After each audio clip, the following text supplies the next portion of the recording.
Hey guys, tonight we dive into the dark, dirty world of medieval assassins. The kind of people you definitely wouldn't want to meet in a dark alley, or really anywhere at all. You're going to step into the cracked leather boots of someone whose job is to sneak, stab, and somehow survive in a time when hygiene was optional, everyone was armed, and justice was served with a side of torture. Your first job? It's a knife fight. That's right, no spy gadgets, no silencers. Just you, a rusted blade, and a target who probably has 3 bodyguards and a helmet made from half a cow. And the worst part?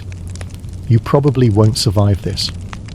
So, before you get comfortable, take a moment to like the video and subscribe, but only if you genuinely enjoy what I do here.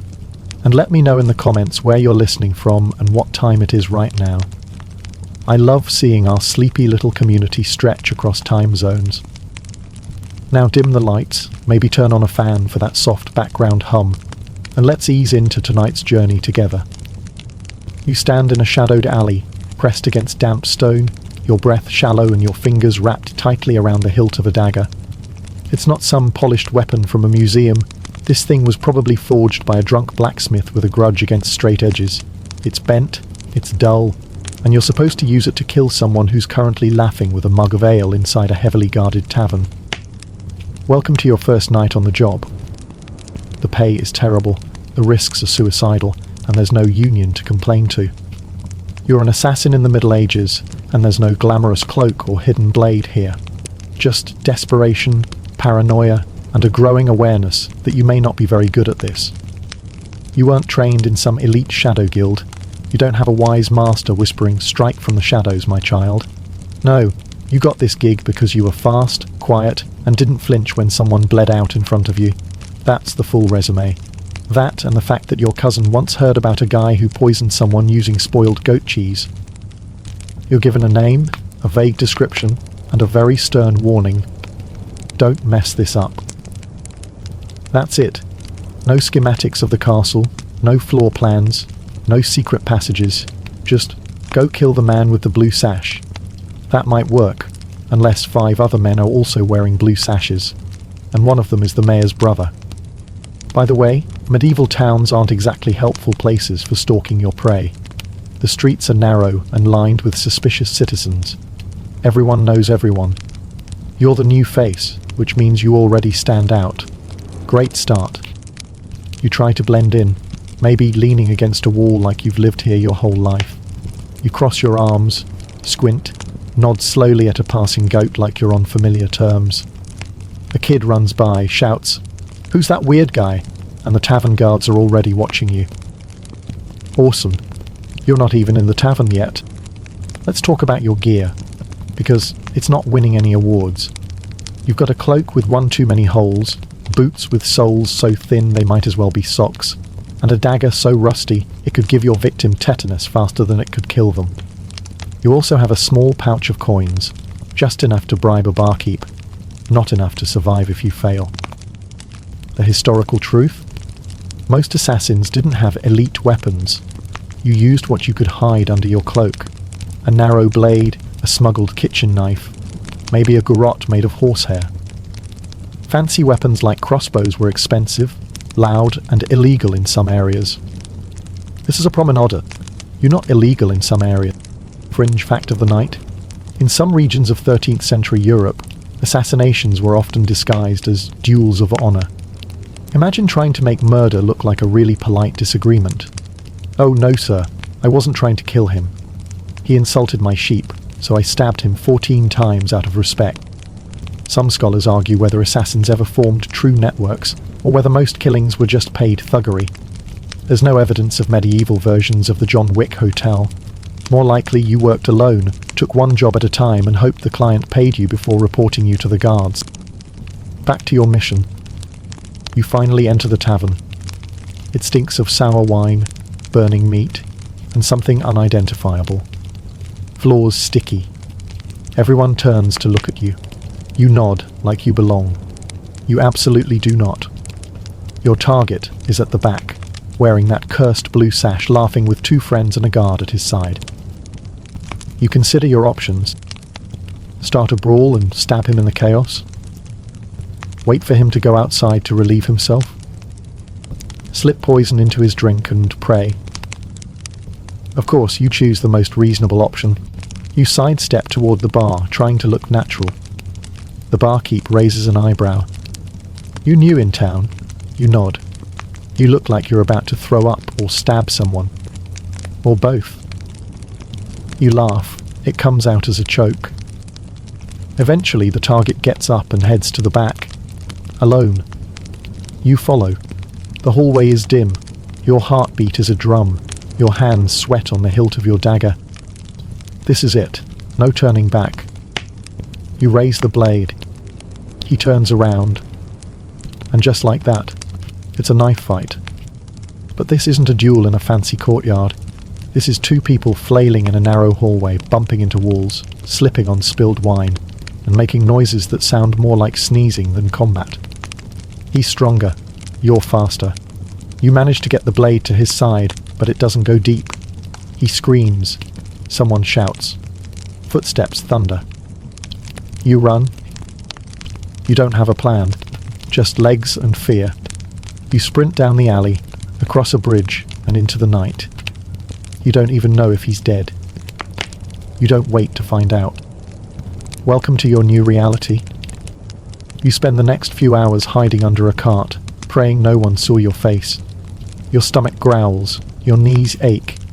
And now, you have to figure out how to get your coin, if your client hasn't already decided to kill you for being sloppy. Was this worth it? You think about the other jobs you could have taken. Cooper's apprentice, maybe a farmer. Heck, even being a monk sounds appealing right now. But then again, there's no turning back. You're marked now. You've spilled blood. You've been seen. And somewhere, someone has your name written on a piece of parchment with the words "next target" scribbled beside it. So you lie still, your blade sticky in your hand, and wait for morning. The wood creaks above your head. It smells like mouldy cabbage, wet hay, and something that might have once been a rat, or might still be. You're not checking. The dagger in your hand is slick with blood, and your finger are cramping from holding it all night. Congratulations! You may have just committed your first assassination. Or a very loud, very public attempt at one. Either way, it's too late to change careers. As the sun starts to rise, the cold shifts from a numb chill to a slow ache in your bones. You crawl out from under the cart, wipe the grime off your face with the sleeve of your already filthy cloak, and start walking. You don't know where to go, you just know you can't stay here. And your stomach sounds like it's trying to stay here. You find a quiet stream and wash your hands. The blood mostly comes off. Mostly. There's a gash on your wrist you hadn't noticed. Nothing heroic, just a scrape from that tavern wall you slammed into during your deadly confrontation. It burns now. Of course. You need a plan. You need shelter. You need food. But above all, which brings us to the next grim reality of your life, the poison game. See, in the movies, assassins are masters of toxins. They slip a few drops of something colourless and odourless into a cup of wine, walk away, and the victim keels over in dramatic fashion right on cue. The crowd gasps. Nobody knows what happened. A clean, classy kill. In real medieval life? Yeah, no. You've been given a handful of poisonous options by your so-called mentor, who was really just an old man missing 3 fingers and most of his teeth. According to him, your toolkit includes crushed hemlock leaves, mildly effective if you don't mind waiting 4 hours. Spoilt fish guts, which mostly just make people vomit and hate you. And dried toad secretions, which may or may not be actual poison, depending on the toad and whether it was just muddy. Fun fact, some medieval assassins genuinely believed that rubbing toad venom into your knife would make the wound twice as fatal. Some modern scholars roll their eyes at this. Others think it may have worked, at least in giving the target a horrifying infection a few days later. Too bad that's not helpful if your target's a baron in full armour, who's leaving town by sundown. You trudge toward the city's poorer quarter. It's where your contact said to meet if you survive. He said it like survival was the unusual part, which, let's face it, is fair. You spot the landmark, a crooked chimney, bent like it's been punched by a drunk giant. Behind it, a small stable. Your contact waits by the door, chewing on something that looks like leather but might be beef jerky from the plague years. He sees you, smirks. You look awful. You manage. Where's my coin? He raises a brow. Is he dead? You blink. I stabbed him. That's not what I asked. And there it is, the second most frustrating part of being a medieval assassin. No one ever believes you. Unless they see the body, bury the body, and dance on the body, they assume the job's not done. Why? Because poison fails, daggers miss, people survive, especially rich people with access to things like, well, medieval doctors, so leeches and prayers mostly. Still, it's better than your options. He tosses you a small pouch. You open it. 6 silver coins. That's it. That's what your life is worth right now. Enough to buy a crusty bed, some stale bread, and maybe the privilege of not dying of exposure tonight. Let's pause here for some bitter history. Most assassins weren't wealthy. They didn't get rich off kills. They were tools, expendable, easily discarded tools. Used once, maybe twice, and then either abandoned or eliminated to keep secrets buried. If you were lucky, your employer paid you at all. If you were really lucky, they didn't immediately accuse you of the murder afterward just to get rid of the evidence. There are some fringe records suggesting poison rings existed in medieval Italy, like the infamous La Vecchia della Sita, or Old Woman of the Vinegar. Allegedly, she ran a secret network that sold poisons to disgruntled wives and political rivals. Scholars still debate whether she was real, exaggerated, or just one part of a much larger cultural panic about women and toxins. You know, classic. Back to you. You've got 6 silver coins, a scab forming on your wrist, and a deepening sense of doom. You duck into a food stall to buy something vaguely edible. The vendor eyes you warily, like you might steal something or vomit on his turnips. Probably both. You get a piece of hard cheese and a heel of bread. It's stale enough to fight back when you chew it, but it's food. As you sit on a low stone wall chewing in slow, awkward bites, you start to notice something. A man in a green cloak, watching you from across the square. When you look at him, he looks away, but he doesn't leave. And just like that, your paranoia flares up like a rash in summer. Did someone see you last night? Did your target survive and send someone after you? Or is this just a local guard who thinks you look shady? Spoiler, could be any of those, or all 3.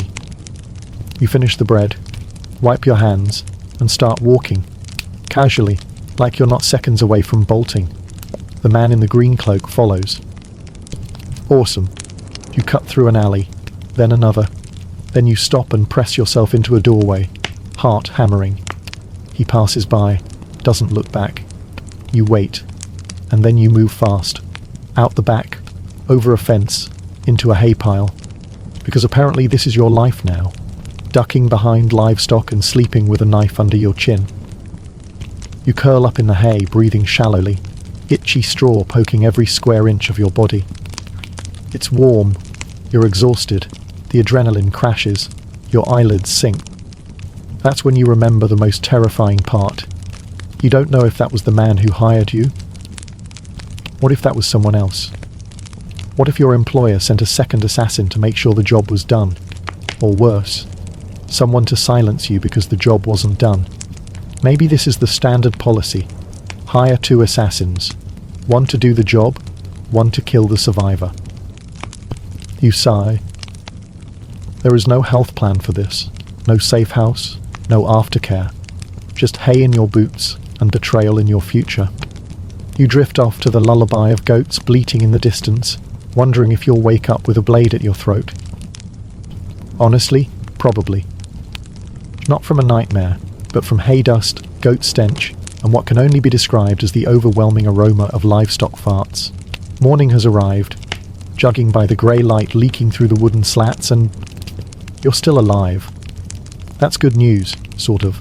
You're also still in the middle of a haystack in someone else's barn, and if they find you, you might get beaten with a pitchfork before you even have time to lie. You sit up slowly, wincing at the crick in your neck and the weird angle your leg got stuck in during the night. You You stretch, crack your joints, and take stock of your belongings. One dagger, still rusted. A few silver coins, still insultingly few. And a growing sense of dread. Because today, your job gets worse. You see, killing someone in the Middle Ages was hard enough. But you know what made it nearly impossible? Armor. Let's talk about that infuriating walking tin can of a problem. Most people you're sent to assassinate, they aren't peasants or random drunks.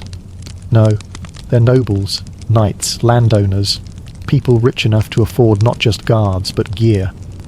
Really annoying, impossible to stab gear. Chainmail, plate armor, boiled leather reinforced with iron studs.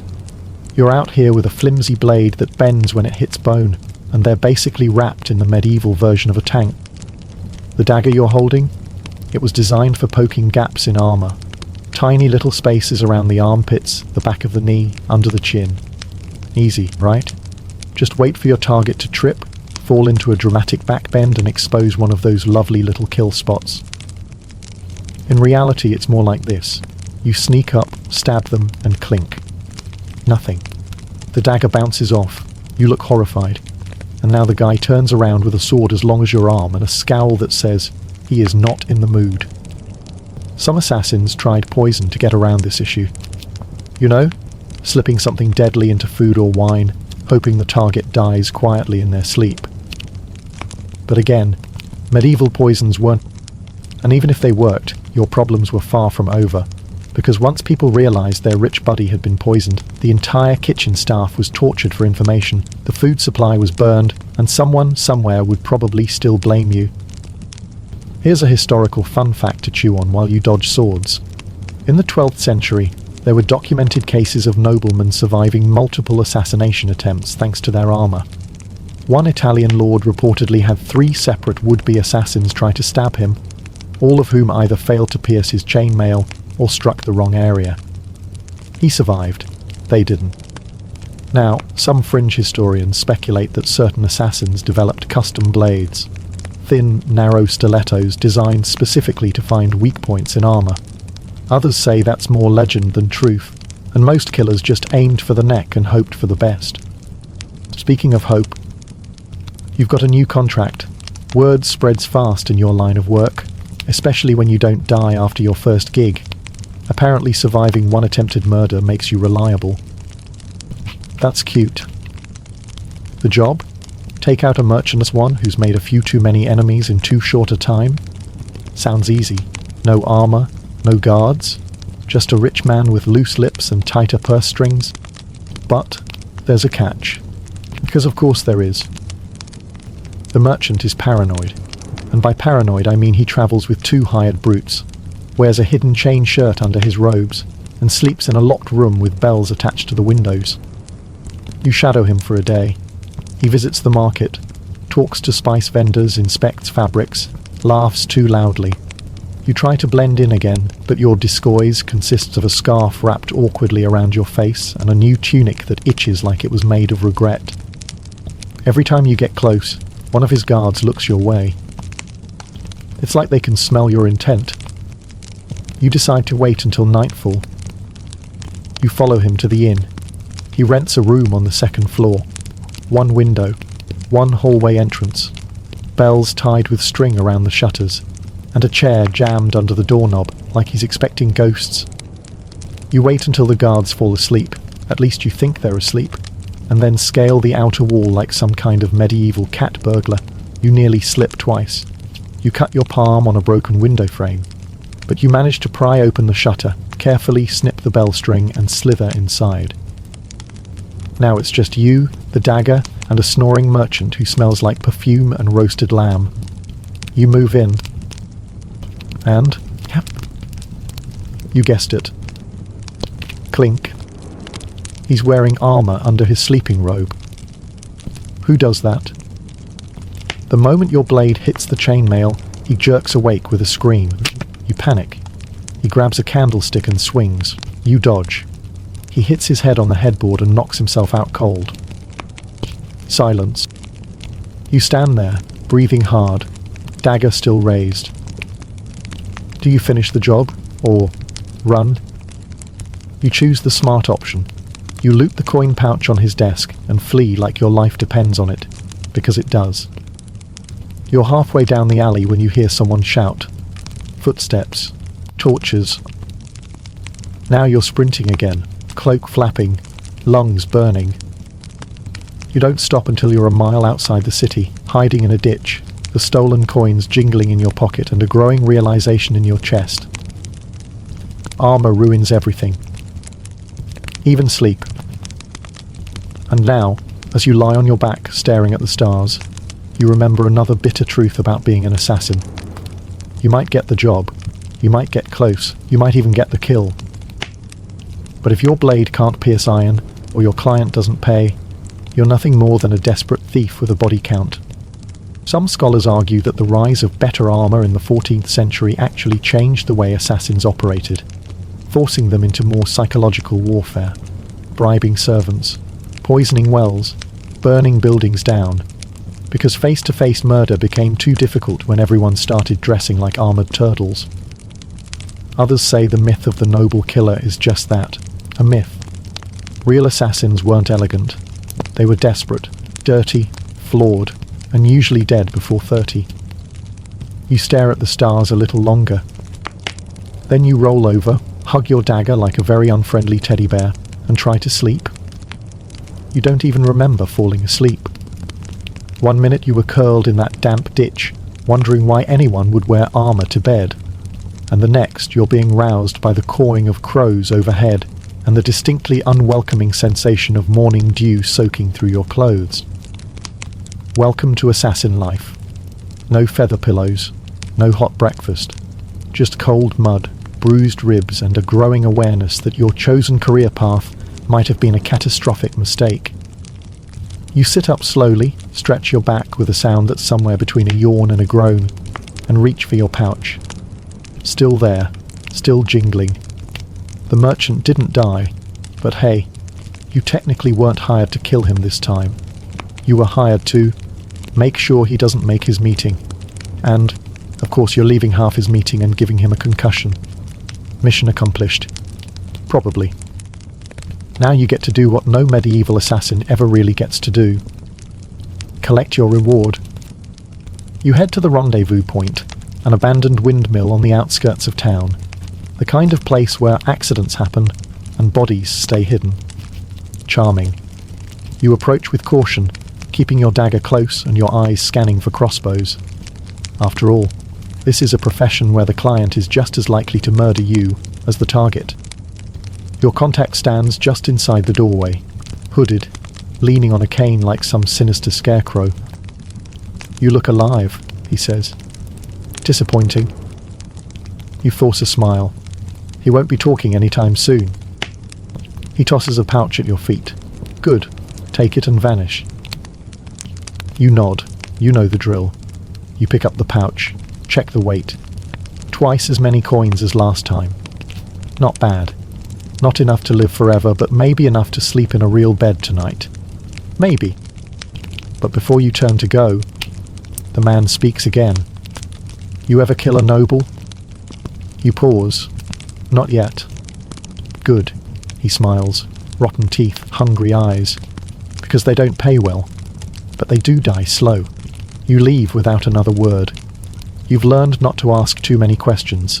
Because here's the thing. In your line of work, information is like fire.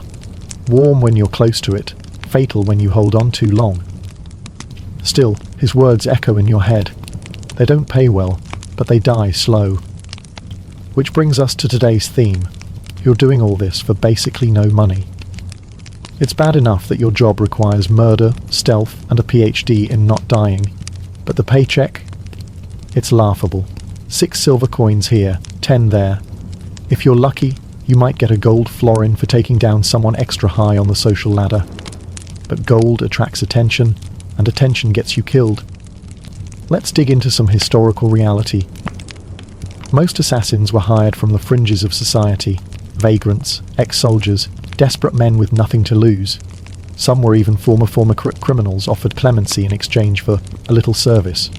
And guess what? They weren't handed chests of treasure after the job. They got food, shelter for a few nights, maybe enough coin to buy a guard or buy a horse that was definitely going to collapse in a week. The high-paying fantasy of the assassin's life? That's modern fiction. In medieval times, the only real retirement plan was death, preferably someone else's. You finally make it to a small village, one you're hoping doesn't recognize your face or ask too many questions. You rent a tiny room above a tavern using part of your new earnings and promptly collapse onto a lumpy straw mattress. It smells like mildew and sorrow, but it's horizontal and not a ditch, so you'll take it. As you lie there, staring at the cracked ceiling, you start thinking again about the last few days.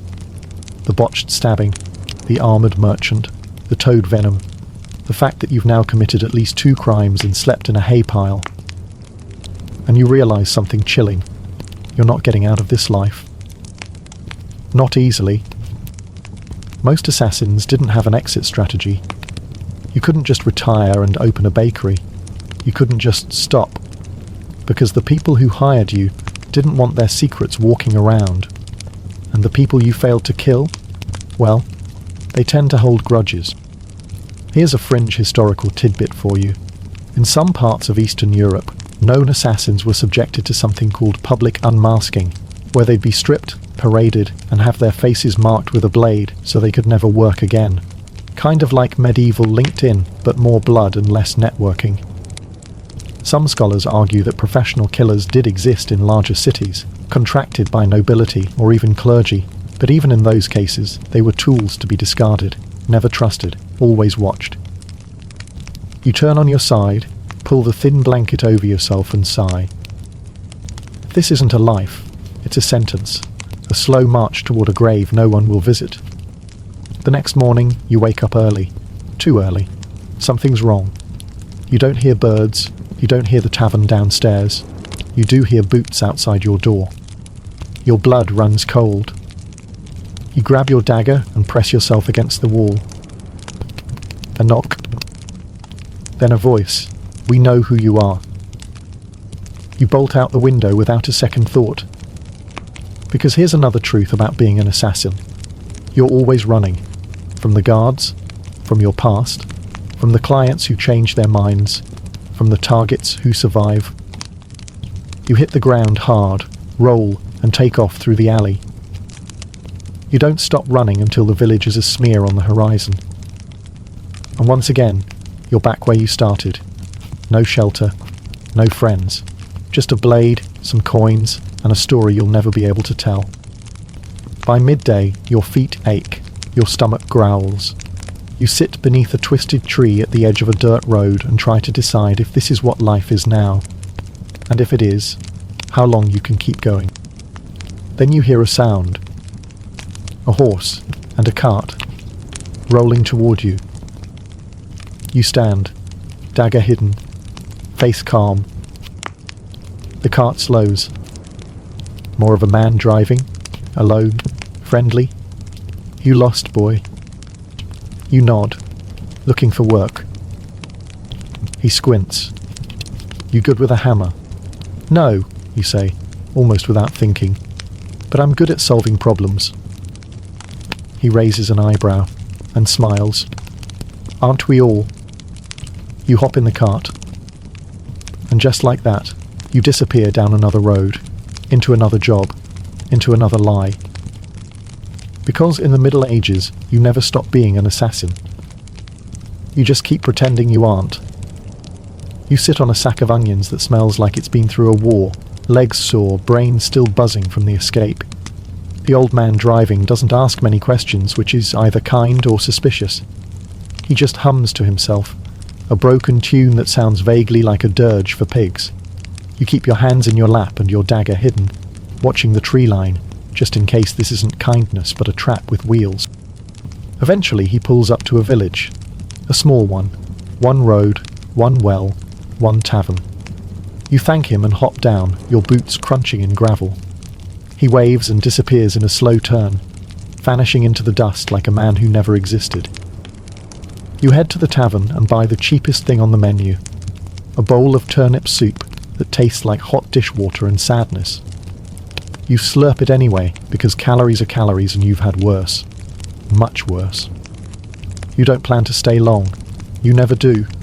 But the moment you sit near the hearth and feel the warmth on your face, your body betrays you. It sinks into the bench. It sighs. It acts like it's safe. It isn't. You know that. But still, just for now, you listen to the room. That's what you do. Now. Not just hear. Listen. You learn the voices.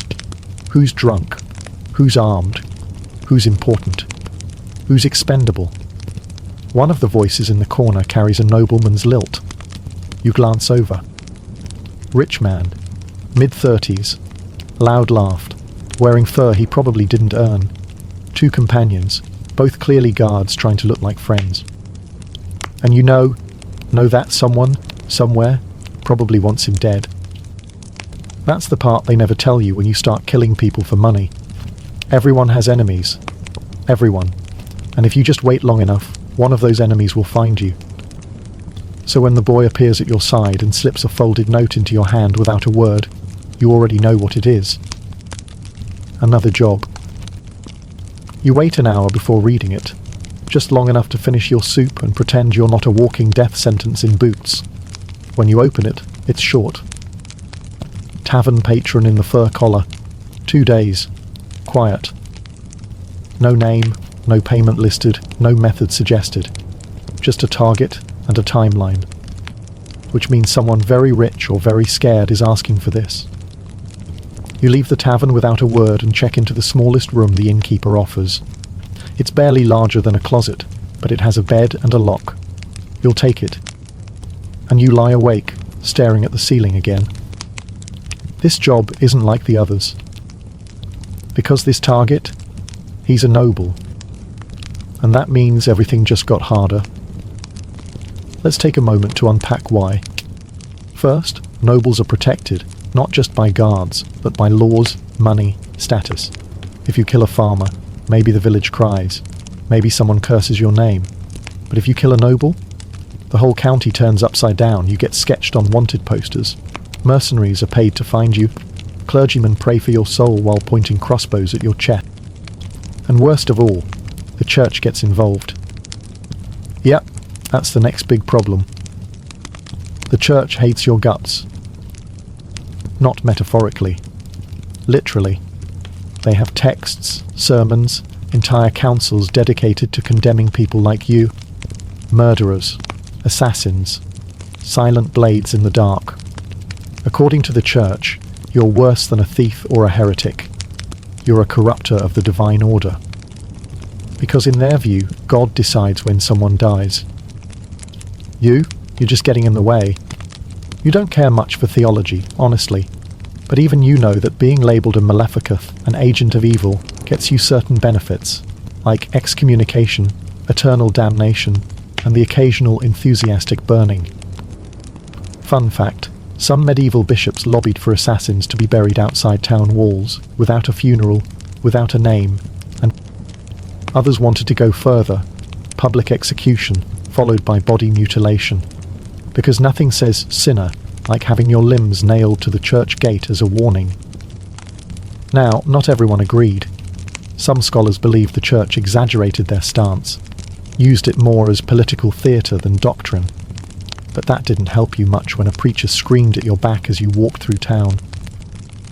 So yeah, they hate you, and you know it. You try to sleep, but your brain won't let you. Too many what-ifs, too many scenarios, so you do what assassins do best. You plan. You study your target. He's staying 2 houses down from the tavern, in a private room above the town's wealthiest merchant. He takes breakfast alone, walks the same route every morning, and always has 1 guard with him, usually hungover. Not bad. You trail him from a distance, blending in, walking like you belong. You learn the creak of the wood beneath his steps. You learn the sound of his cough, wet, old, the kind that doesn't go away. You notice his guard is lazy, checking behind him maybe once every 15 steps. That's your window. You don't want to use poison, not after the last disaster with the cheese and the vomiting. You also don't want to do another full frontal dagger dash. You've got a better idea. You befriend a local dog. Stay with me. It's a stray, mangy and limping, but people ignore it. You feed it scraps. Let it follow you. Get it used to your voice. Then, on the second day, when your target takes his morning walk and turns the corner toward the well, you whistle. The dog charges. Not at him, at the guard. Suddenly there's barking, shouting, chaos. And in that moment, just a second, you're there. Not stabbing, tripping. You collide with him, apologize, bow, help him up. And as you do, your blade slides between his ribs. Quick, quiet, clean. No scream. He blinks, then drops. And you vanish into the crowd, just another face in the market. Later they'll say it was a heart attack, maybe a stroke. The guard will swear he saw nothing. Just a dog, a stranger, and a stumble. And you'll be gone. You make it 2 towns over before sunset. You sleep in a barn again, but this time with coins in your pouch and a little less blood on your hands. Still, you dream of bells ringing and fire. The church may not know your name yet, but you wake to smoke in the air and your mouth dry with fear. Not fire, just the farmer lighting a cooking fire outside the barn. Still, your heart leaps in your chest like it's trying to escape your ribcage. You're used to running now. It's become muscle memory. See danger, vanish. Hear footsteps, fade into shadows. Smell trouble? Well, you're always smelling trouble. It's your constant cologne. You sit up slowly, hay stuck to your face, and wince at the stiffness in your back. There's a knot in your shoulder from sleeping on your dagger. You should really stop doing that. One sharp turn and you'll assassinate yourself in your sleep. The farmer never even knew you were there. That's good. The less people notice you, the longer you live. And right now, you're not just avoiding guards. You're avoiding attention. Because what you did to that noble, it might have looked like an accident to the crowd. But there's always someone watching. Always someone whispering. And soon, your name will start surfacing in the wrong places. You slip out of the barn, toss a coin near the door as a quiet thank you, or a quiet thank you, depending on how you look at it, and head into the woods. Not because it's safe, but because it's better than the roads. On the roads, people ask questions. In the woods, people ask questions. You follow a deer trail for hours, the trees creaking overhead like old bones. Every now and then you hear something move in the brush. Maybe a boar, maybe something worse. But the real danger, the thing you really can't outrun, it's waiting back in the towns, behind doors with locks and guards. It's called justice. Or more accurately, medieval justice. And you are very much on the wrong side of it. Let's talk about what happens if you get caught. Because here's the ugly truth. Medieval punishment wasn't just about making you pay. It was about making everyone else afraid to be you. And for assassins, that meant creativity. The kind that makes you wish you'd just stuck to basket weaving. If they catch you, torture is guaranteed. Not as punishment. That comes later, but as evidence gathering. They don't ask questions nicely. They tie your hands, your feet, and your tongue if it's too sarcastic. Then they start pulling things apart. Slowly, carefully, like a butcher with all the time in the world. The goal? Confessions, names, clients, every detail you'd rather take to the grave. A fun historical fact, one popular tool was called the boot. It was a wooden frame wrapped around your leg, then filled with wedges that were hammered in until bones broke like kindling. Another was the rack, classic, reliable, all-purpose limb stretcher. And if they really didn't like you, they'd sew you into an animal skin, toss you in the thing, and wait for the thing to dry and crush you to death. Efficient? No. Entertaining for onlookers? Apparently. Now, fringe scholars argue whether every town was this bloodthirsty. Some say rural villages were more forgiving, preferring exile over execution. Others believe every town wanted at least one public hanging a year, sort of like an annual festival. but with less dancing and more screaming. Either way, if you're caught, you're toast. Burnt toast. Probably literal. You stop walking for a moment and sit on a mossy rock, rubbing your temples. Your head's pounding. You haven't eaten since yesterday. Your lips are cracked, and your thoughts keep drifting to the same dark place. What if they do catch you? What if someone saw your face, sketched it, and passed it along? What if the next town you walk into already knows your name? You've heard rumours, every assassin has, about towns that post bounty so high it brings every blade for hire out of the woodwork. That's the ultimate irony. You, who've spent your life hunting, become the hunted. You get up and keep walking. You find a creek and wash your face. The water is freezing, biting into your skin like small teeth. It wakes you up, helps you think. You drink, refill your flask and press forward, emerging from the trees just as the sun begins to dip. A road winds ahead, and on it, a town. Modest, fenced, smoke curling from chimneys. You walk in with your hood low and your shoulders relaxed, doing your best impression of a humble traveller looking for soup and a bed. You find the inn easily. It's louder than the others you've visited. Laughter, clinking cups, the sound of a fiddle playing off-key. You slip into a shadowy corner and order something hot. You don't care what it is. It arrives, a bowl of stew that looks like someone boiled all the brown things in the pantry. You eat it like it's gold. Across the room, a man watches you. Not obviously, but you've seen it before. The too casual glance, the slow drink, the way his hand keeps brushing the hilt of his knife, like he wants to make sure it's still there. You finish the stew and ask the innkeeper for a room. 3 coppers, he says. You pay and climb the stairs, the floorboards groaning under your weight. The room is small but clean. No rats. A miracle. You don't sleep yet. You wait. You wedge a chair under the doorknob. You set a cup on the windowsill, just enough so it'll fall and shatter if someone opens the shutters. Then you lie down, dagger in hand, clothes still on, just in case. And sure enough, at some point past midnight, you hear it. Footsteps on the stairs.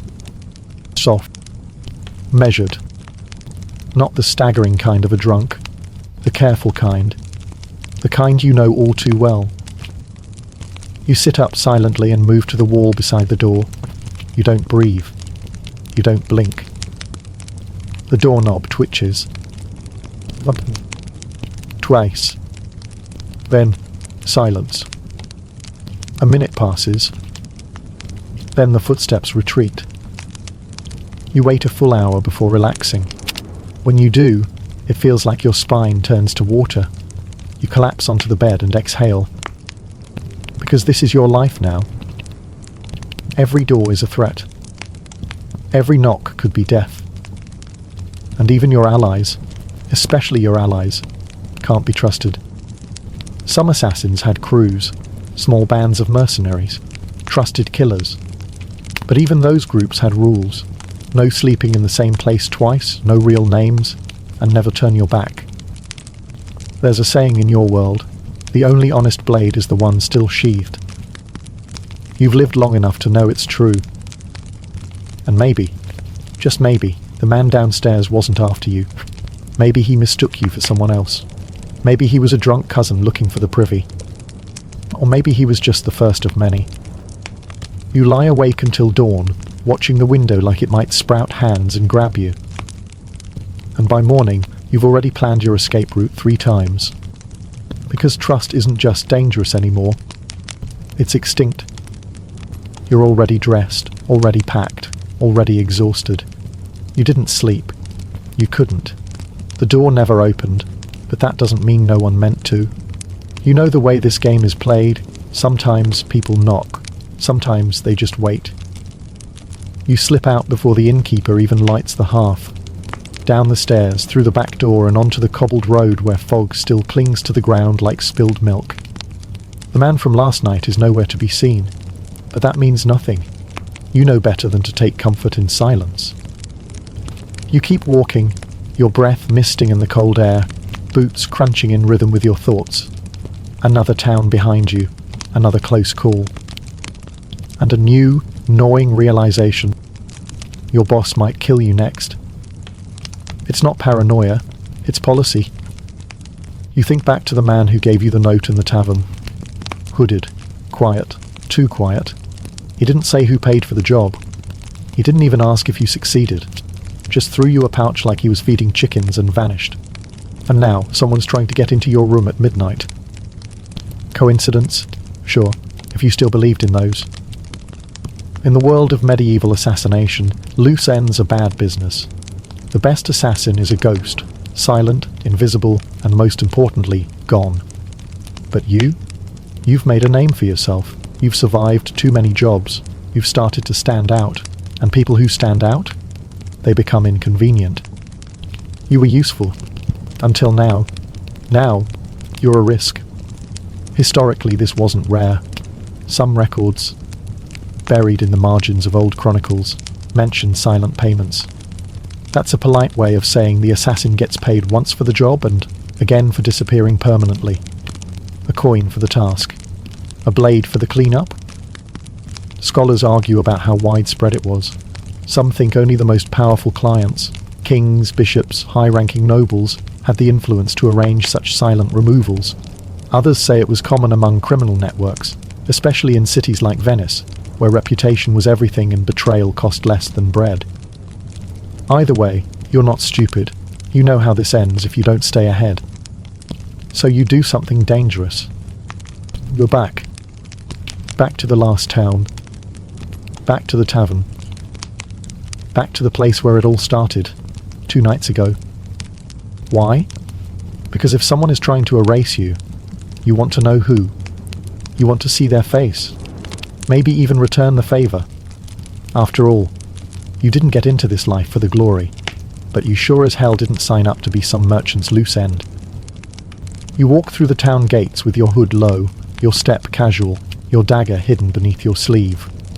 The town is busy, merchants setting up stalls, horses whinnying in the distance, blacksmiths hammering the day into shape. You slip through the crowd like smoke. The tavern looks the same. You enter, and the air hits you like a memory. Sweat, ale, and ash. Same barkeep. Same crooked stool in the corner. But no hooded man. You wait.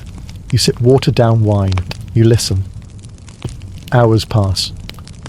Just when you're thinking about leaving, a boy slips in through the door, speaks to the barkeep, and vanishes into the back. You follow. Through the kitchen, down the hallway, and into the storeroom. The barkeep shouts, but you ignore him. The boy is gone. Not the same man. A new one. Clean cloak, sharpened eyes, arms folded like he's measuring your skull for a coffin. You were supposed to be gone, he says. You shrug. I change my mind. I don't like surprises. Neither do I. Silence stretches between you like a noose. Finally, he sighs and reaches into his cloak. You tense. But he pulls out a second pouch. He tosses it at your feet. Double, he says, for walking away. You don't touch it. Not yet. Who hired me? That's not part of the deal. It is now. He smiles, thin and humorless. You know how this works. You do the job, you get paid, you forget. That's why you're still breathing. You look down at the pouch, then back at him. If someone tries to kill me again, I won't ask next time. He raises an eyebrow. Then I hope you run fast. You leave without the pouch, not because you don't need the money, but because you don't need the message that comes with it. You're bought, you're owned, you're dismissed. Outside, the wind has picked up. You head out of town again, this time toward the coast. A rumour floats in your head, one you picked up a while back. A safe house on the cliffs. No names, no rules. Just coin and silence.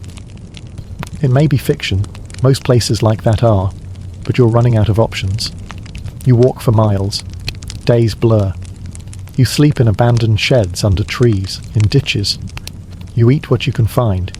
You avoid the roads. But something has changed in you. You're not just surviving now. You're watching, waiting, and deep down, something darker stirs. Because if your own clients are hunting you, then maybe it's time to flip the game. Maybe it's time to stop being the blade and become the one who holds it. You remember a line you heard once, spoken by a dying assassin in the back room of a brothel, bleeding out from a wound he didn't see coming. The only honest job in this world is the one you finish yourself. And now you finally understand what he meant. You're done trusting clients. You're done following orders. You're done waiting for the next betrayal. From now on, you choose your targets. And the first one? Well, he probably should have made sure you were dead when he had the chance.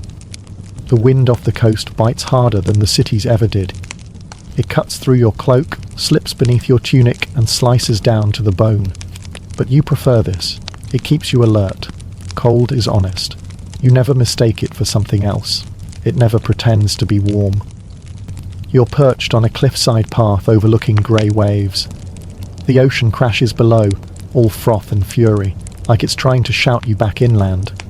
But you don't listen to waves. You listen to whispers, to rumours. And one rumour brought you here. A safe house, hidden in the crags of the cliffs, far beyond the reach of nobles and crowns. A place where killers go to vanish. If it's real, tomorrow. If it's not, well, you've survived worse. You keep walking until the cliff curves and opens into a narrow ravine. It's invisible from the road, only noticeable if you're looking for it. And you are. At the end, half buried in sea mist and rock, is a weathered wooden door set into the cliff itself. No guards, no torches, no name. Just the kind of place that might let you in and never let you out. You knock once, twice. Then wait. A small hatch opens in the door. 2 eyes appear. They look at you the way a butcher looks at a sheep. Then the hatch slides shut. A few seconds later, the door creaks open. You step inside, and just like that, the world goes quiet. It's a narrow corridor lit by tallow candles, damp stone walls, the smell of brine and old secrets. The man who opened the door doesn't speak. He just nods for you to follow. You do. The corridor opens into a low chamber, round, firelit, quiet. 3 others sit inside. 2 men, 1 woman, all armed, all watching you like you're tonight's entertainment. You say nothing. Eventually one of them speaks. The woman. Sharp eyes. Voice like sandpaper dipped in honey. You running? You nod. She smiles. Aren't we all? They offer you a place to sleep. A cot in the corner. No locks, no questions, no promises. And for once, you spend 3 days there, listening, healing, eating food that isn't entirely awful. The others talk occasionally about past jobs, near misses, cities they can never return to. They never use names, just stories. And in those stories you hear echoes of your own life. The botched kills, the bad clients, the close calls. They're like you, but not like you. Because you're not here to hide forever. You're here to hunt. And eventually, they notice. You keep checking the door, one of them says on the 4th day. You shrug. Habit. No, says the woman. You're waiting for someone. Q don't answer. Because she's right. You've started gathering names. Quietly, listening for hints, bits of gossip, mentions of clients who clean up after the kill. People who pay twice. People who make problems disappear. Even the ones they hired. And then, you get lucky. Someone mentions a man. Merchant class. works with nobles, middlemen, for dangerous tasks, known only as the Crow. He pays well, and if the job makes noise, he pays even better to silence it. The name makes your stomach twist, because you remember that voice, the one from the storeroom, the man who tossed you a pouch without looking. It wasn't him. He was just the courier. But the Crow? He's the one who sent him. And you suddenly remember the last job, the noble with the fur collar. Too easy. Too quick. Too quiet. It wasn't a real kill. It was a test. To see how clean you worked, how fast, how obedient. And you passed. Which means now, you're on his list. And not the good one. You leave the safe house that night. No goodbye, no second thoughts. Just the road. Because if the Crow wants silence, you'll give him something louder. You follow whispers. You travel from village to village, always listening, always watching. You hear of a man matching his description in a city to the north. He wears gold rings but never smiles, travels with bodyguards but calls them clerks, stays in brothels, not castles, doesn't show his face in court but everyone knows his name. Eventually you find him, not in some dark castle, but in a bathhouse. He's soaking in a wooden tub, surrounded by steam and rose water, flanked by two guards who look more interested in dozing than defending. You slip in like you belong. Simple servant robes, tray of drinks, head bowed. No one notices. Not until you're standing behind him, your dagger already drawn. Lovely place, you say softly. He turns, eyes wide. But it's too late. You don't step. Not yet. You kneel beside him. I know who you are. He opens his mouth, probably to scream. You shove the dagger gently under his chin. Don't, you warn. And he does. You lean in closer. You set me up, you say, and now I'm returning the favour. He trembles. I can give you more, he whispers. Eh. You smile. They always say that. I'm not here for more. You press the blade slightly deeper. He winces. I'm here so you never do this again. And then, you don't kill him. Not yet. You mark him. One shallow cut, right across the chest, where his robes can't hide it. A scar, not a wound. A warning. Next time, you whisper, I won't be merciful. You vanish before the guards even know you were there. And the Crow? He disappears after that, from every city, every ledger, every whisper. Maybe he's hiding. Maybe he's dead. Or maybe, just maybe, he believed you. Because now, you've done something no assassin is supposed to do. You've made a name. You're no longer just a blade for hire. You're a threat. And that's worth more than gold. You don't sleep for 3 days after that. Not out of fear. Not anymore. It's something deeper. Something carved into your bones now. A new kind of alertness. A stillness. Like a predator just beneath the surface of still water. You walk the roads alone. Your boots coated in dust. Your thoughts quiet but sharp. Something in you has changed. You've crossed a line. But not the one you expected. Not the line between killing and not killing. That one's long gone. It's the line between being used and being in control. You didn't kill the Crow. You let him live. And that's more terrifying to him than a quick death, because it means he has to look over his shoulder for the rest of his life. And every whisper in every town, every creak in every floorboard, every flicker of movement in a mirror could be you. You've become the ghost he tried to create. And now you're deciding what kind of ghost you want to be. By the 4th day, your stomach reminds you that you're still flesh and blood. You find a roadside inn, cheap, quiet, the kind that smells like boiled oats and damp dogs. You eat in silence, hunched over a bowl of stew and a crust of bread. 2 tables away, a pair of mercenaries are talking loudly over mugs of ale.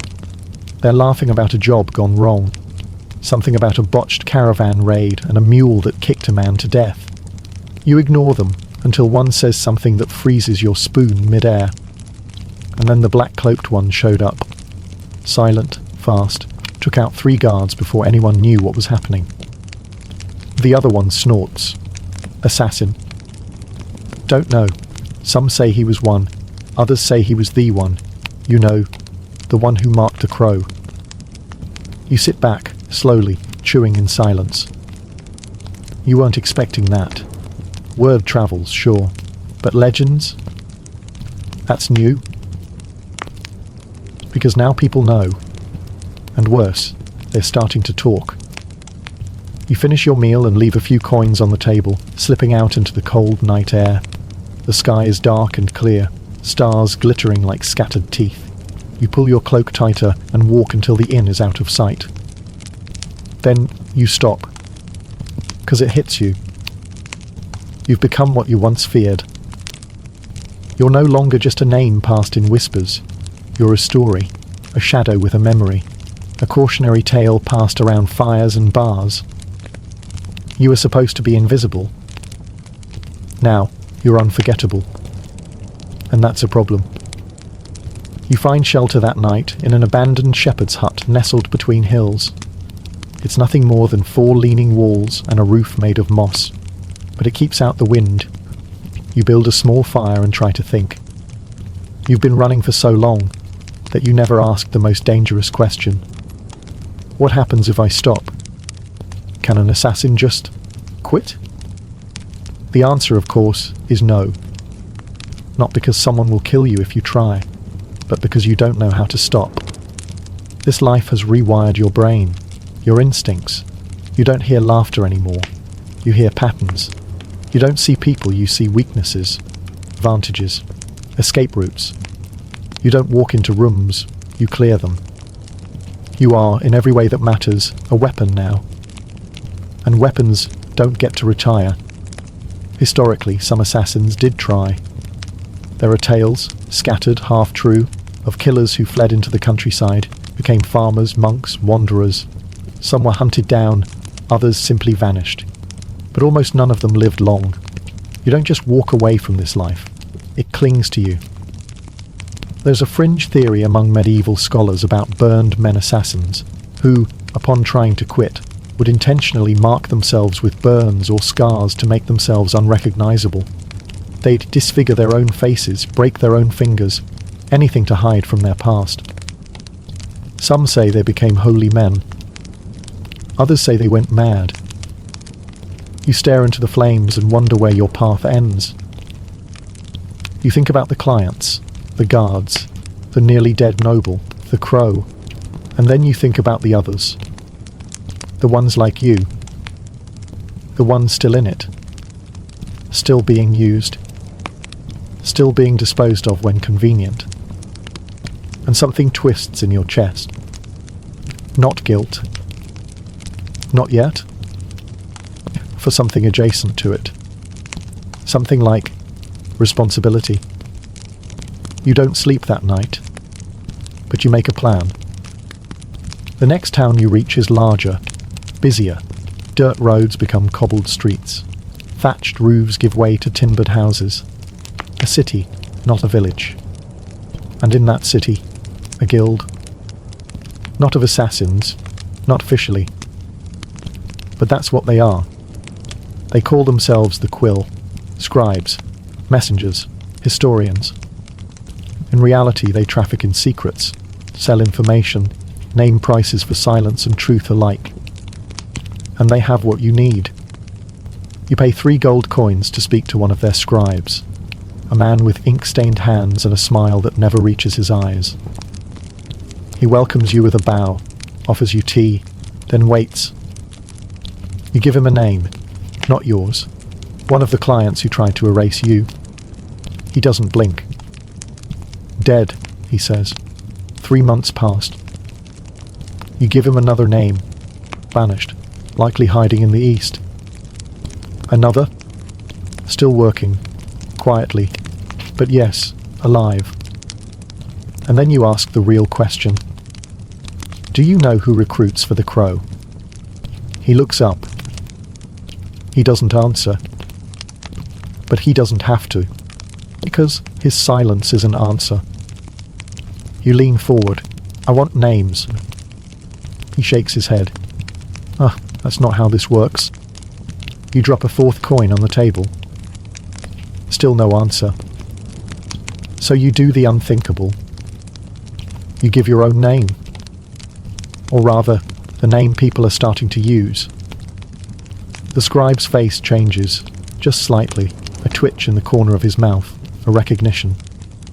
You're him, he whispers, the one who let the crow live. You say nothing. And then, slowly, he nods.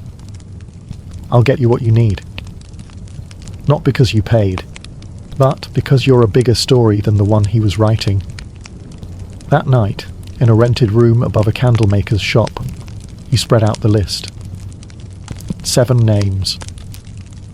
All recruiters, all suppliers, all middlemen for the Crow.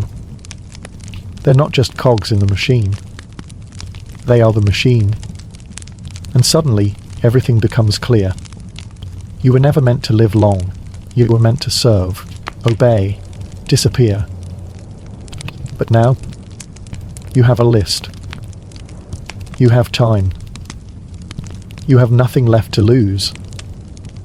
And that makes you more dangerous than ever.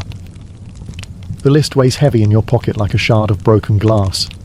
7 names, 7 targets, 7 pieces of a puzzle you're determined to shatter. You study each name carefully.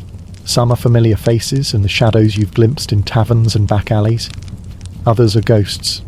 Rooms whispered in hushed tones by frightened merchants. All are pieces of the web spun by the Crow, tangled and toxic. You know the game has changed. Before, you were a tool, sharp, disposable, and silent. Now, you're a hunter, and these 7 are your prey. You leave the city at dawn, moving like a shadow slipping through the mist. Each town, each village, you gather information. You trade favours, bribe tavern owners, listen to gossip. Patience is your new weapon. Your first target is a man named Elric, the Silver Tongue they call him. A recruiter known for persuading desperate men to sell their souls for coin. You find him in a bustling port town where ships groan under the weight of spices and secrets. Elric is easy to find. His laughter echoes from a wine-soaked tavern, rich and false, masking the cold calculation in his eyes. You watch him from the shadows, noting the men who flock around him. Mercenaries, thieves, the broken-hearted. You follow him through the twisting streets, waiting for the moment to strike. At night, when the moon hides behind thick clouds, you slip into the tavern. The air is thick with smoke and sweat. You approach Elric's table, a tray of drinks in hand, your dagger hidden beneath your cloak. He looks up, surprised to see a stranger. You smile, a ghost's smile. Wine, you offer. He accepts, laughter ringing out like shattered glass. You wait for him to drink, to relax, to let down his guard. And then, you move. The dagger finds its mark between ribs armoured by greed and lies. Elric gasps, eyes wide, then slumps forward. The room freezes. You disappear into the night before anyone can react. 1 down, 6 to go. Next is Maris, the supplier, known for her icy demeanour and deadly connections. She lives in a fortress-like manor surrounded by thorny hedges and loyal guards. She is cautious, paranoid, a queen of shadows. You study her routine. She rises late, takes morning walks in her gardens, and spends afternoons in a library filled with dusty tomes and secrets. You infiltrate the manor disguised as a scholar, a student of history seeking knowledge. The guards barely glance at you, dismissing you as harmless. Inside, you find Maris alone, reading by candlelight. You don't hesitate. A swift movement, a flash of steel. She never sees it coming. 2 down, 5 to go. Your journey takes you across rugged mountains, through thick forests, and into cities where the cobblestones are slick with rain and blood. Each target brings new challenges, different defenses, unexpected betrayals, close calls. You learn to adapt, to anticipate, to become less a man and more a shadow. Along the way, you uncover more about the Crow's network, the corrupt officials, the bribed guards, the frightened servants. You realize this isn't just a list of names. It's a map of a kingdom built on silence and fear. One where you are the only voice daring to speak. In a small village, you meet a boy named Tomas, orphaned by the Crow's reach. His eyes are too old for his face, filled with stories of loss and courage. He asks to join you. At first, you refuse. You've learned the hard way that trust is a luxury you can't afford. But Tomas is relentless, resourceful, and fiercely loyal. You teach him everything: how to move unseen, how to listen, how to survive. He becomes your shadow, your apprentice. Together, you face the darkness. The final targets are the hardest. Men who hide behind armies, who wear masks of power, who command loyalty through fear. You strike from the shadows, but this time, the shadows fight back.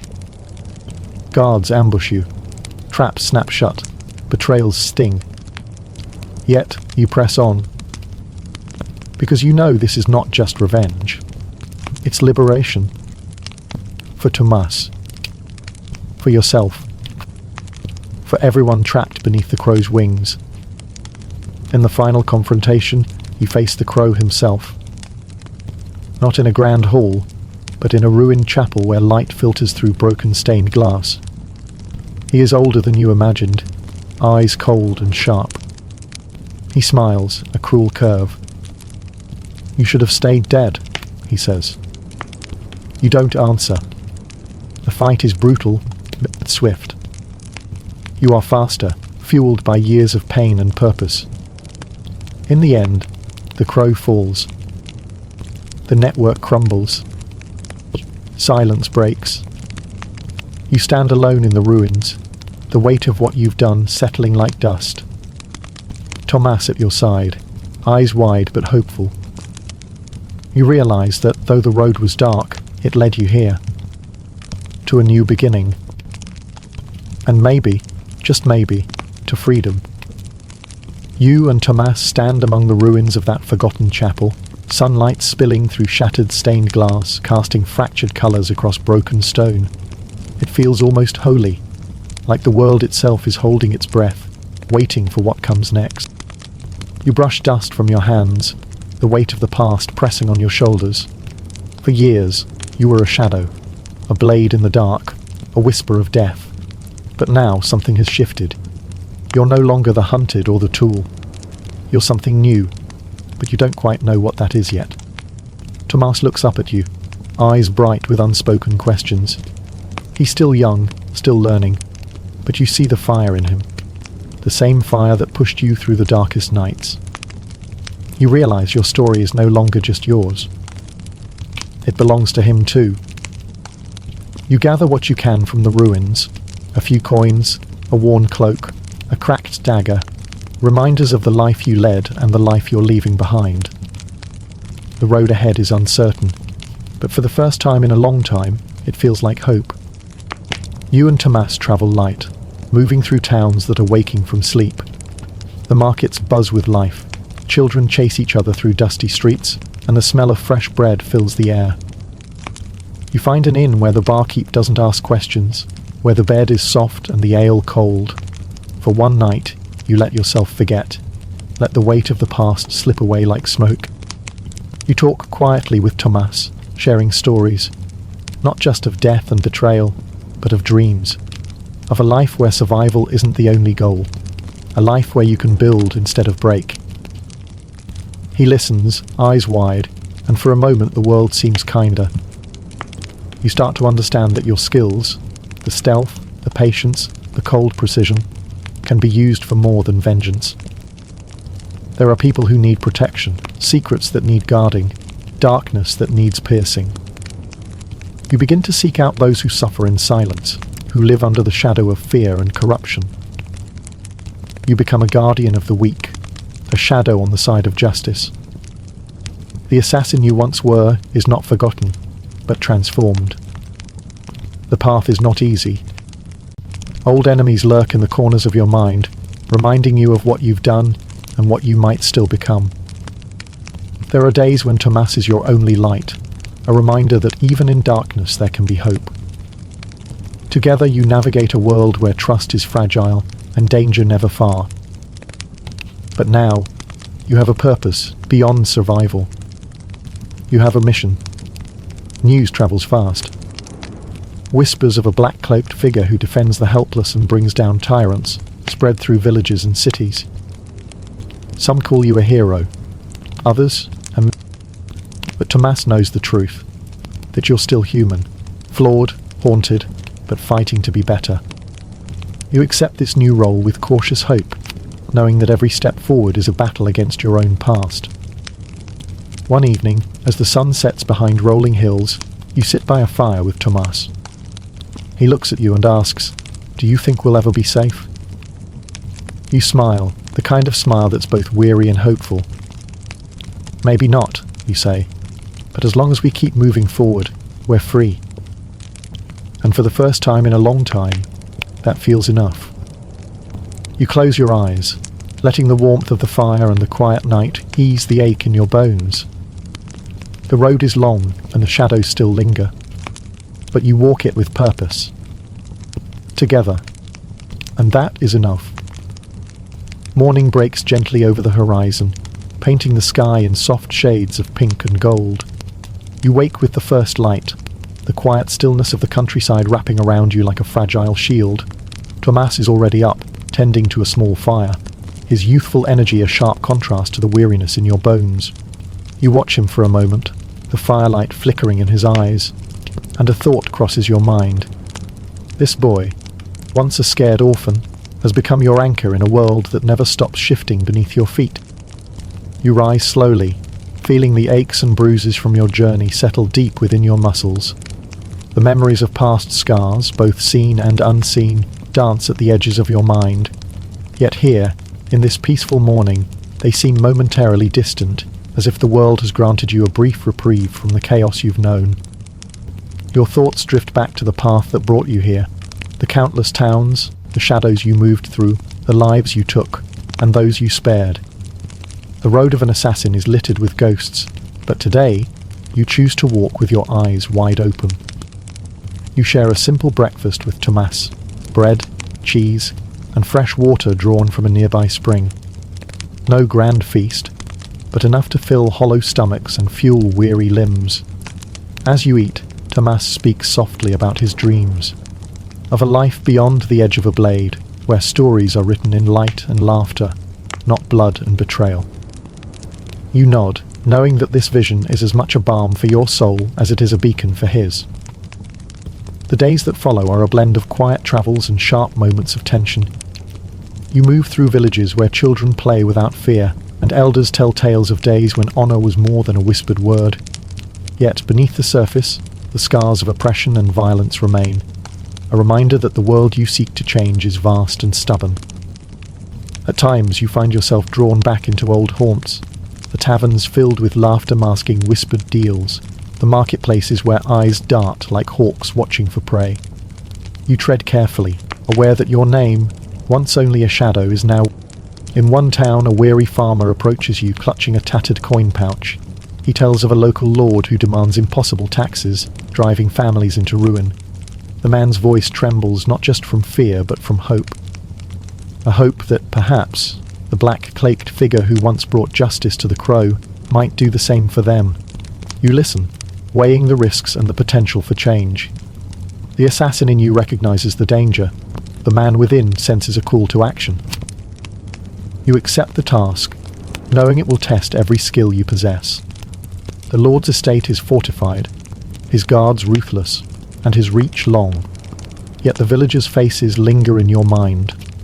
the hungry children, the bent backs of labourers, the quiet desperation. Planning begins. Tomas watches and learns, absorbing the intricate dance of patience, observation, and precise action. Together you map the estate, identify patterns, and wait for the right moment. The night of the strike arrives with a velvet cloak of darkness. You move through shadows, silent as the grave, your heart steady despite the pounding in your ears. Tomas follows, his presence a steady reminder that you are no longer alone. Inside the estate, you find the Lord in his chambers, surrounded by gold and arrogance. The moment is brief, a swift confrontation, a message delivered not just in death but in justice. The guards find the body at dawn, and rumours swirl like wildfire. The villagers awaken to a new dawn, not just in light but in spirit. For the first time in years, hope blooms in the cracks of their suffering. Yet, victory is tempered by the knowledge that this is but one battle in a war without end. You and Tomas press on, moving from town to town, righting wrongs where you can, evading those who seek to silence you. Each act of defiance adds to your legend, a tapestry woven from shadows and courage. You become a symbol, a reminder that even in the darkest times, one can choose to fight. The road is long and the future uncertain, but for now, you walk it with purpose and resolve.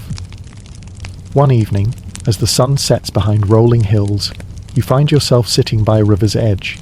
The water flows steady and relentless, a mirror to the journey you have travelled. Tomas sits beside you, throwing pebbles into the current, watching the ripples spread and fade. He looks up and asks, "Do you think it will ever end?" You smile softly, tracing patterns in the dirt with a stick. "Maybe not," you say, "but as long as we keep moving forward, that's enough." He nods, eyes shining with understanding beyond his years. You lean back, feeling the weight of the day settle, the warmth of the fire, the peace of the moment. The world may be filled with shadows, but here, in this quiet place, you find light. And for now, that is enough. The journey presses on with steady persistence. The seasons shift imperceptibly as you and Tomas make your way across the land. The air grows crisper, the sun more fleeting, but your resolve burns bright. Each town, each village, becomes a new chapter in a story you never planned to write. You are no longer just a shadow passing through. You're a force, a whispered legend, a flicker of hope in places long darkened by fear. Along the way, you witness the varied faces of suffering and resilience. You meet farmers whose fields have been seized, widows who struggle beneath the weight of debts, children who have never known a world without hunger. Their stories seep into your bones, fueling the fire that drives you forward. Tomas absorbs it all, the injustice, the pain, and the courage, shaping his youthful spirit into something unbreakable. Together, you walk roads where king's men fear to tread. You walk paths where the whispers of the oppressed carry louder than any trumpet.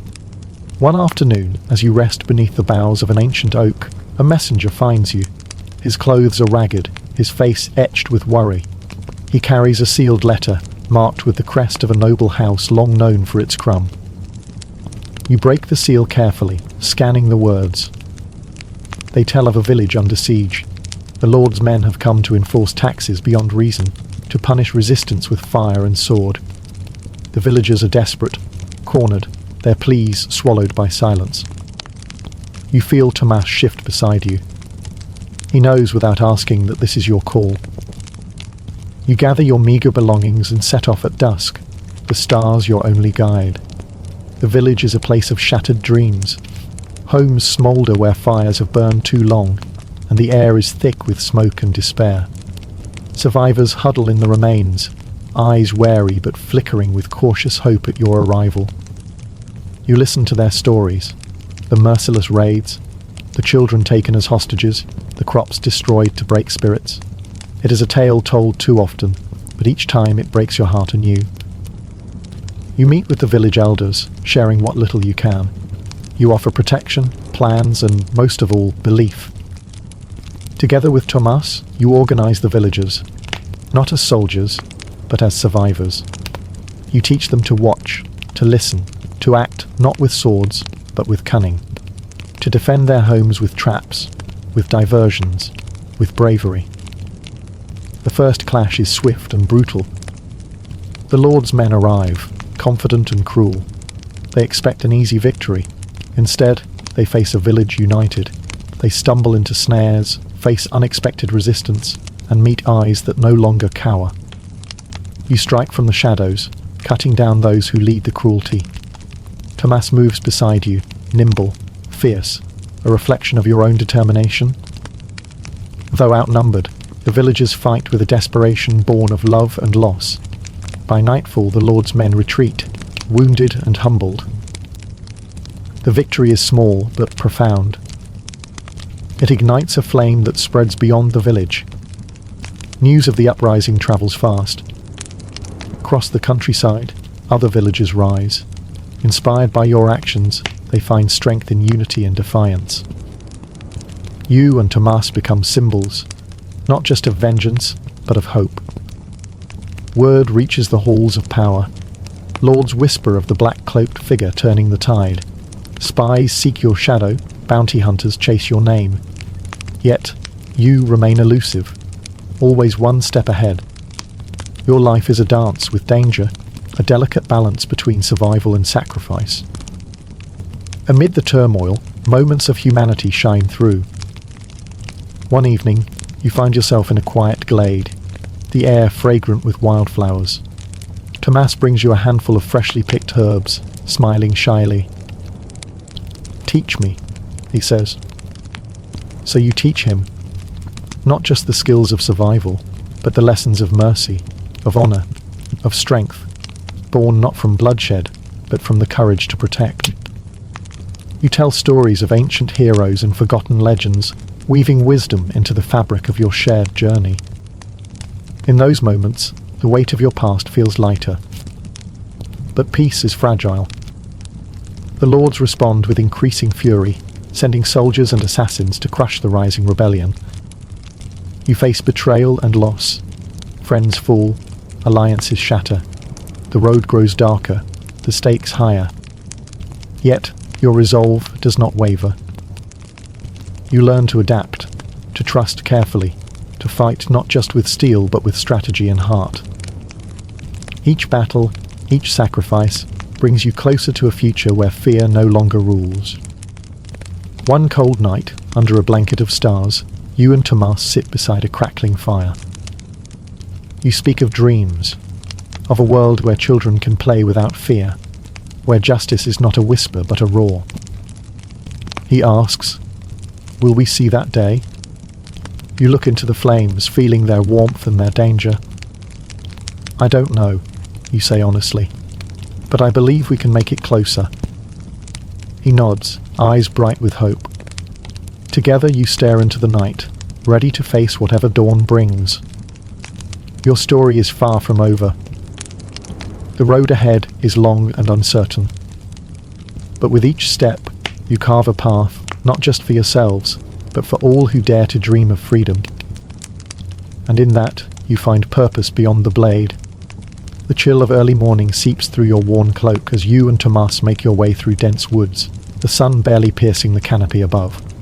The forest is alive with the sounds of rustling leaves and distant bird calls, a stark contrast to the turmoil that churns within you. These woods have become a refuge, a place where the noise of the world dims and the weight of your past feels, if only for moments, light. You pause beside a brook, its waters clear and cold, and crouch to cup a handful to your lips. Tomas follows, mimicking your actions with a reverence born of youth and curiosity. You watch him, remembering your own beginnings, the fear and hope that once fueled your steps. This journey you've undertaken is not only about justice or vengeance, it's about transformation, about becoming more than the sum of your scars and sins. The path ahead is uncertain, but the lessons of the road have taught you that sometimes the greatest strength lies in the bonds forged along the way. Tomas is no longer just your apprentice. He is your companion, your mirror, and a testament to the possibility of redemption. The journey brings you to a small village nestled between rolling hills and golden fields. The people greet you with wary eyes but open hearts. their lives touched by hardship yet unbroken in spirit. They speak of rising tensions, a local lord's greed squeezing the life from their lands, his enforcers punishing dissent with cruelty. Their voices are tinged with despair but also a flicker of hope when you share tales of resistance and resilience. You decide to stay, lending your skills to protect and empower this community. Tomas learns alongside you, teaching the villagers to defend themselves, to watch the shadows, and to stand united against oppression. The work is grueling and the nights are long, but each small victory. Among the villagers, you find moments of unexpected warmth. An old woman shares stories of ancient heroes who fought darkness not with swords but with courage. Children gather around the fire, eyes wide as you recount tales of hope and honour. These stories, passed down through generations, become the threads weaving a tapestry of strength that bind you all. Yet, the world beyond the village grows darker. The lords grow restless, their grip tightening, their wrath turning towards those who dare defy them. Reports of mercenaries and spies spread like wildfire, and you sense the tightening noose. One evening, as the sun dips below the horizon, a messenger arrives bearing a grim warning. An army marches toward the village, intent on crushing the rebellion before it can take root. The villagers look to you and Tomas, their eyes filled with fear and trust. You gather them, speaking not as an assassin or a mercenary, but as a leader. You remind them that their strength lies not just in weapons but in unity, in the unbreakable spirit that no army can destroy. The night before the battle, you and Tomas sit beneath the stars, sharing stories and quiet moments of reflection. Tomas asks, "What if we don't win?" You look at him, heart heavy yet resolute. "Then we fight anyway, because some battles are not about winning, but about standing for what is right." The dawn breaks with the clash of steel and the roar of battle. The villagers, armed with makeshift weapons and fierce determination, stand shoulder to shoulder against the approaching forces. You move through the fray like a shadow, swift, precise, and unyielding. Tomas fights beside you, his youthful energy a beacon of hope amidst the chaos. The battle is fierce and costly. Lives are lost, sacrifices made. Yet the village holds. The Lord's forces are repelled, their arrogance shattered by the resilience of those they sought to subjugate. In the aftermath, the villagers tend to the wounded and honour the fallen. Amidst the pain, there is a profound sense of triumph, not just over their enemies, but over the fear that once held them captive. As the seasons turn, word of the village's defiance spreads, inspiring others to rise and resist. You and Tomas become symbols of hope, of courage, forged in the crucible of hardship. Your journey, once marked by shadows and blood, now illuminates a path toward freedom and justice. Yet you remain vigilant. The road is long and the enemies many. The past you carry is a constant reminder of the fragility of peace and the price of change. In quiet moments, you reflect on the man you were and the person you strive to be. The assassin's blade may still rest at your side, but your heart beats with the rhythm of a protector, a guardian of those who cannot defend themselves. Together, you and Tomas continue onward, the horizon stretching before you, a canvas for the story yet to be written. One evening, as the sun sets in a blaze of amber and violet, you find yourself seated beside Tomas, watching the stars emerge like scattered jewels across the night sky. The fire crackles softly, its warmth a comforting presence against the cool air. Tomas turns to you, eyes reflecting the flames. "Do you think we can really change the world?" You smile, the kind of smile that carries both hope and the weight of experience. "We start by changing one corner of it at a time. That's how any great change begins." He nods thoughtfully. "Then we have a lot of work ahead." "Indeed," you say softly, "but we're not alone." And as the night deepens, you feel a profound sense of peace. The journey continues, but for now, in this quiet moment, the shadows hold no fear. The path stretches before you like a thread of silver in the early dawn, winding through rolling hills kissed by mist and soft light. Each step feels both familiar and foreign, like walking the same road you've tread 100 times, yet seeing it anew through the haze of a mind forever changed. Tomas walks beside you, his footsteps steady and quiet, the weight of your shared journey settling around you like a cloak. You speak little on this morning. Words seem unnecessary when the world is so alive around you. The distant song of birds weaving through the trees, the faint rustle of leaves in a gentle breeze, the earthy scent of damp soil rising with the sun. It's the kind of morning that presses calm into the bones, the kind you never knew you crave.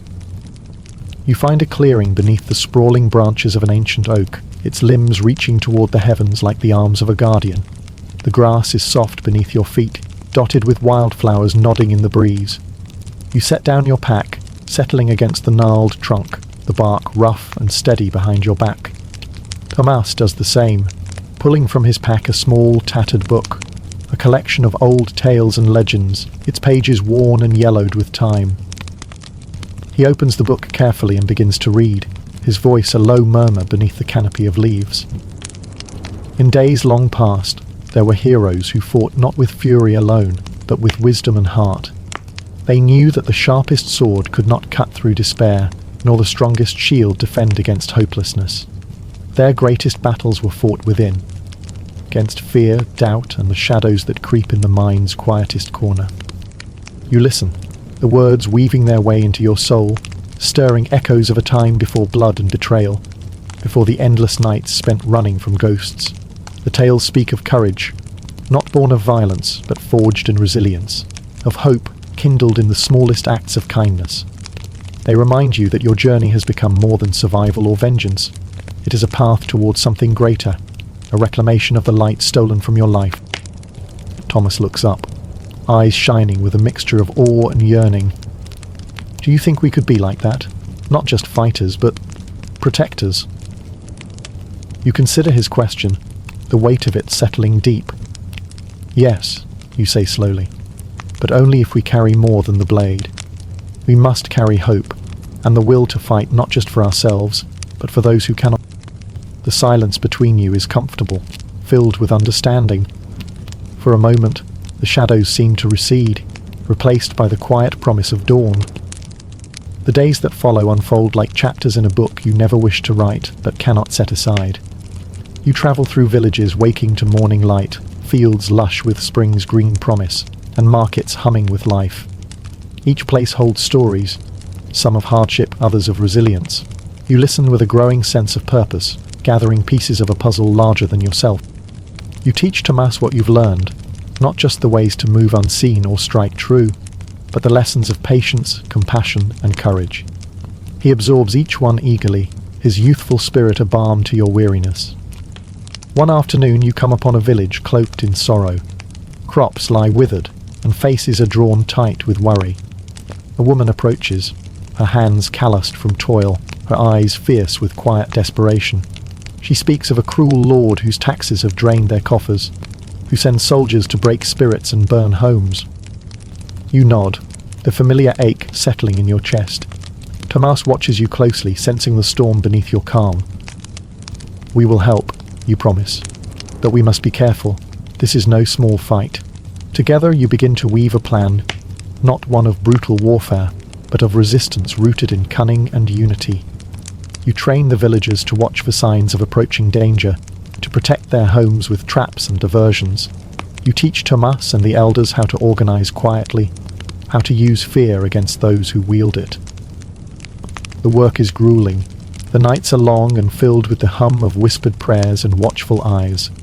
But hope takes root in the cracks of despair. The day of reckoning arrives on a sky heavy with grey clouds. The Lord's soldiers march through the valley like a tide of iron and malice, confident in their might. But the villagers stand firm, shadows and spirits woven into a shield no sword can pierce. You move through the fray like a ghost, swift, silent, a force born of years of hardship and resolve. Tomas fights beside you, his youthful fire tempered by newfound. The battle is fierce and costly, loss cuts deep, and every fallen friend is a wound that aches long after the fighting ends. Yet the soldiers falter, their arrogance shattered by the unexpected strength of those they sought to crush. By twilight, the valley is quiet again, filled with the sound of mourning and the soft breaths of survivors. In the days that follow, you help the village rebuild. You listen to stories of courage and sacrifice, weaving them into the tapestry of your journey. Tomas grows with each passing day, no longer just a student, but a bearer of hope.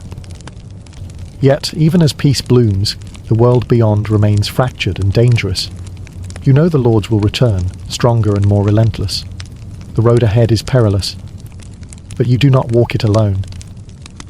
One night, beneath a sky awash with stars, you and Tomas sit by a flickering fire. The world feels still, as if holding its breath. He turns to you, voice soft but steady. Do you think we'll ever truly be free? You gaze into the flames, seeing the dance of light and shadow. Freedom, you say, is not a place or a promise. It is a journey. One we walk together, step by step, with courage and hope as our guides. Tomas nods, his eyes reflecting the firelight, and something deeper. He believed. You lean back, letting the warmth seep into your bones. The road is long, and the night is deep, but for this moment, the shadows hold no fear. You close your eyes, breathing slowly, feeling the world soften around you. And as sleep comes, gentle and sure, you know the story is far from over, but the dawn will come. The journey has stretched on longer than you ever imagined, and yet here you are, standing at the edge of a small village as the sun dips low, casting long golden shadows over the land. The air is soft with the scent of blooming wildflowers and the distant hum of evening life. For the first time in what feels like forever, you allow yourself a moment to breathe deeply, to feel the world not as a place of danger and deceit, but as something fragile and beautiful. You turn to Tomas, who stands beside you, his face illuminated by the fading light. His eyes hold a fierce determination, but also a quiet hope that has become a beacon for both of you. Together, you have walked through darkness, faced death more times than you can count, and yet you have survived. You both know the road ahead is uncertain, filled with challenges still unseen. But the burden feels lighter now, shared between you and the people you've touched, the lives you've changed. The assassin's blade you carry is no longer just a symbol of destruction. It has become a tool of justice, a means to protect those who cannot protect themselves. That night, as the village settles into calm, you sit outside the small inn, watching the stars emerge one by one. The fire before you crackles softly, its warmth spreading through the cool air. Tomas sits nearby, his youthful face thoughtful as he gazes into the flames. You begin to speak softly, your voice low and steady, carrying the weight of your journey. You remember the first time I told you that the only honest job is the one you finish yourself. He nods, eyes fixed on you. I was a different man then, a man who knew only how to survive, how to hide, how to kill without question. But you have taught me that survival is not enough, that we must live with purpose. He smiles, a small, hopeful smile. And what is that purpose now? You look up at the sky, the constellations twinkling like distant fires. To be the light in the darkness, to stand for those who cannot stand for themselves, to fight not just with blades, but with hope. Tomas's eyes brighten, and for a moment the weight of the past feels like a distant memory. As the days pass, you and Tomas continue your travels, moving quietly through the countryside, helping where you can, teaching the lessons of resilience and courage. Word of your deeds spreads, not as a tale of fear, but as a story of inspiration. You meet people who have reclaimed their lives, villages that have rebuilt, families that have found peace. Each new face, each grateful smile, strengthens your resolve. But even as you find these moments of grace, you never forget the shadows that linger, the enemies who watch and wait, the dangers that still lurk in the night. You have learned that freedom is never given, it is fought for, earned and protected with unwavering courage. One evening, beneath a canopy of stars, Tomas turns to you with a question that echoes through the quiet night. Do you think we'll ever truly be free? You consider this, feeling the cool breeze on your face, the steady beat of your heart. Freedom, you say slowly, is not a place or a promise. It is a journey. Sometimes we take one step forward, sometimes 2 steps back. But as long as we keep moving, keep fighting, keep believing, we are free.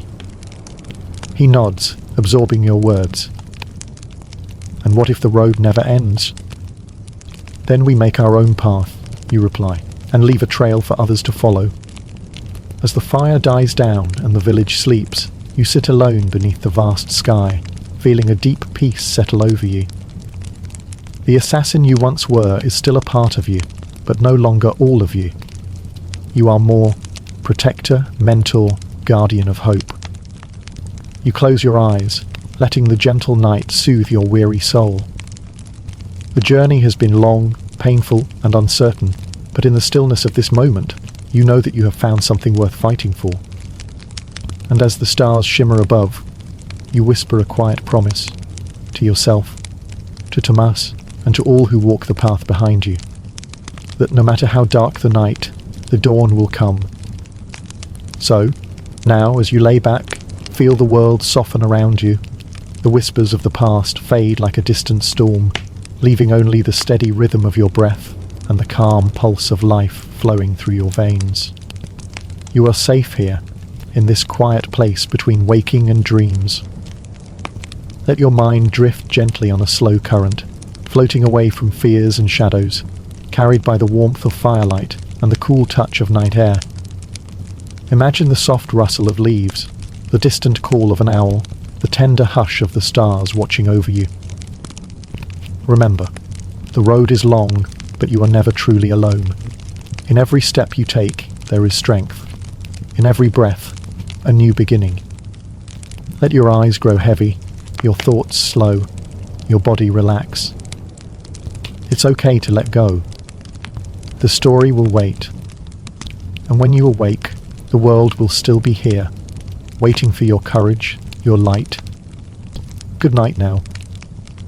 Sleep well, and dream of hope.